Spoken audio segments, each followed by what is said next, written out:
My job is basically giving honest, candid advice. And I think being on Survivor really was hard for me because I am honest. And I think people, it's funny, in real life, they respect that. You know, people, they love that about me. But in Survivor, I think they were afraid I would be too honest and give away secrets. You know, I came into the game knowing that I did want to do it with the most of integrity and as best as I could, knowing though that I was playing a game that did require bluffing and protecting what is dear. And so I had every intention of being true to the people that I was being told that I would be true to. I really, I guess, didn't think that maybe they wouldn't be true to me. You know, in Survivor coming in, I knew that in order to have a strong team, muscles weren't what was going to cut it. I knew that a strong spirit in a tribe would get us far. Unfortunately, they didn't agree with me, and that's, I think, why I was cut out pretty short. They really believed that they could win better with muscle. But the truth is if you have somebody with big muscles who doesn't really have a supportive and exciting spirit, or somebody who, you know, adds to that dimension of the tribe, you're really cutting yourself, because it's like pouring alcohol into a wound. I mean, it's just painful to have that kind of person around, and you can kind of see that, you know, in the game of Survivor. You can carry somebody because they're strong, but if they're not easy to be around, you know, and I think that, unfortunately, my tribe, you know, now that they voted me off, I think they're going to probably suffer because of that. You know, I think I did bring a lot of nurturing, and I truly did care about those people, and I know they know that about me. I don't think the vote was easy for them. I could tell when I hugged them all goodbye. I mean, I have no hard feelings. I think that I really was sort of the heart of the tribe, and I think that when you pull that out, you're going to see some fragmenting, and I'm afraid that's going to happen. I don't want that to happen to them, but I do think that they cut the heart out when they voted me out.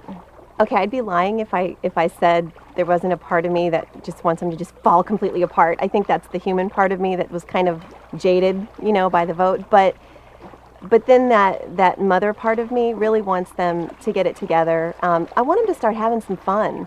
You know, unfortunately, our tribe was just work, and if you sat down, like, everybody called you out. I mean, it was ridiculous. We didn't have any fun.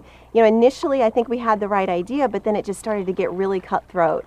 It's like this little microcosm of culture, only like times infinity, because you've got all these personalities and everybody's vying for $1 million. I mean, you don't do that in everyday life. So it brings out, I said it 1,000,000 times, it brings out the icky in all of us. And I think there was a part of me that wanted to see what my icky was like. Does that make sense? I didn't like my icky, but now I know what I need to work on. So, you know, that saying, absence makes the heart grow fonder, and how you really do start to appreciate the people that are in your life that really love you for you. And like, you can mess up and it's okay. Where in Survivor, you mess up and they want to vote you off. You know, it's so weird. Like, I turned into this person who was trying to please everybody. And in my real life, I just try to be me, and like, the people who don't like me just don't be around me.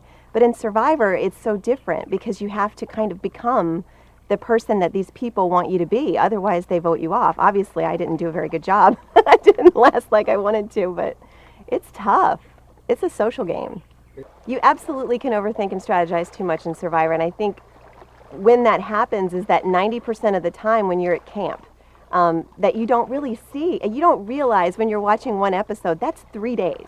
3 whole days of like sun up to sundown, because you literally wake up with the sun and go to bed when it gets dark, and that day seems like a week in real life. I mean, it's the longest day, and then you think to yourself, was that today or was that like last week? And it was literally that morning. I mean, so you have so much time to think and so much time to analyze and overanalyze, and I'm an overthinker anyway, so really, it was excruciating. Survivor is a hard game. It's a fun game. It's a game that changes you. I cannot imagine going through this experience and not having been changed at some level, spiritually, emotionally, mentally, definitely physically. I mean, it changes every aspect of you, and definitely for the better. And it's weird, you know, the reason I wanted to try out for Survivor in the first place was after I saw season 3, and it was miserable. I mean, like Africa, they were not drinking, they weren't eating, they were miserable. And then Jeff said, "Would you do it again?" And they all said in a heartbeat. And I knew I had to be a part of that. And I can tell you, as miserable as I was for 9 days, as hard as that was, I would do it again in a heartbeat. I would.